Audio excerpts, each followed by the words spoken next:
Cidade de Roma. O coração do mundo antigo.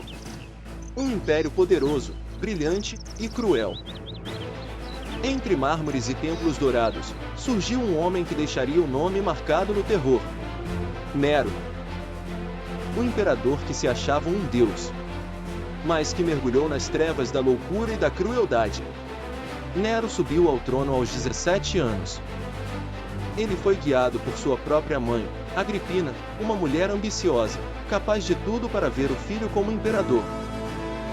Mas o poder. Como o poder corrompe. Com o tempo, Nero passou a ver em sua própria mãe uma ameaça. Por isso, tentou envenená-la por 3 vezes, mas ela conseguiu tomar antídotos em tempo e sobreviveu a essas tentativas. Mas não teve êxito em todas. Numa noite silenciosa, Nero ordenou que seus soldados afundassem o navio em que ela viajava. Porém, seu plano novamente falhou. Nero, não satisfeito, enviou assassinos para executá-la e que a morte dela fosse disfarçada de suicídio. Sim, matou sua mãe, a mulher que lhe deu a vida. E, como se isso não bastasse, matou também sua esposa, Popeia. Num acesso de fúria, a matou com chutes em sua barriga, pois estava grávida. Assim, Nero a matou. Sua esposa e o filho que carregava em seu ventre. Nero já não era um homem, era um monstro com coroa. No ano 64 d.C., um incêndio devastador tomou conta de Roma. As chamas consumiam casas, templos e vidas. Muitos diziam que o fogo havia sido ordenado por Nero para abrir espaço a um novo palácio, o seu Palácio Dourado. Enquanto a cidade ardia, Nero tocava sua harpa, admirando o brilho das chamas. E quando o povo se revoltou, ele precisou de um culpado. Era um excelente pretexto para quem odiava tantos cristãos. Por que não culpá-los? Quem ousaria duvidar da palavra de um imperador tão importante como ele? Um semideus perfeito. E assim. E então, ele escolheu os cristãos. Homens, mulheres e crianças. Que só queriam amar e seguir a Jesus. Nero os acusou injustamente. E mandou prender todos que professassem a fé em Cristo. Os fiéis foram jogados nas arenas. Entregues aos leões. Crucificados em praças públicas. Mas o pior ainda estava por vir. À noite, Nero mandava amarrar os cristãos em estacas. Cobria-os de óleo. E os incendiava vivos, para iluminar os jardins de seu palácio. O fogo das tochas humanas ardia. E entre os gritos, ouvia-se o som das orações. Senhor, perdoa-lhes, pois não sabem o que fazem.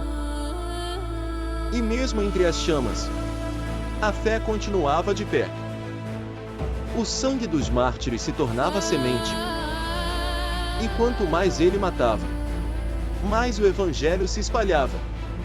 Mas o mal sempre tem um fim. E Roma se cansou da loucura. O Senado se voltou contra ele. E Nero fugiu, com medo. Escondido, sozinho e apavorado. Pôs fim à própria vida. Suas últimas palavras foram: que grande artista morre comigo. Mas o mundo não viu um artista. Viu o fim de um terrível, tenebroso e desprezível tirano. Muitos morreram injustamente nas mãos de Nero. Mas a fé deles ainda vive. Uma fé que não se apaga. Que brilha mesmo nas noites mais escuras. Quando tudo parece perdido. Eles escolheram morrer, mas não negar a Cristo. E por isso, seus nomes ecoam na eternidade. E hoje, quando enfrentamos injustiças, quando somos feridos, esquecidos ou zombados por crer, lembramos deles. Homens e mulheres que preferiram perder tudo, mas não perder a fé. Porque o fogo pode queimar o corpo. As palavras podem ferir. O mundo pode se levantar contra nós. Mas nunca destruirá uma alma que confia em Deus. A fé foi perseguida, mas jamais destruída. Ela atravessou séculos, impérios e tiranos. e chegou até nós, viva, ardente e vitoriosa. E a mesma chama que iluminou os mártires hoje queima em cada coração que crê.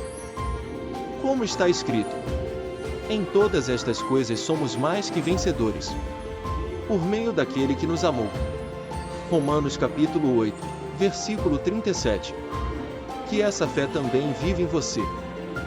E que, mesmo nas tempestades da vida, você lembre: o amor de Deus é mais forte que o medo. E a luz de Cristo nunca se apaga. Que o Senhor continue falando em seu coração, e que Deus, em sua infinita misericórdia, te abençoe abundantemente. E para terminar, curte, compartilhe e inscreva-se em nosso canal. E é isso. Até o próximo vídeo.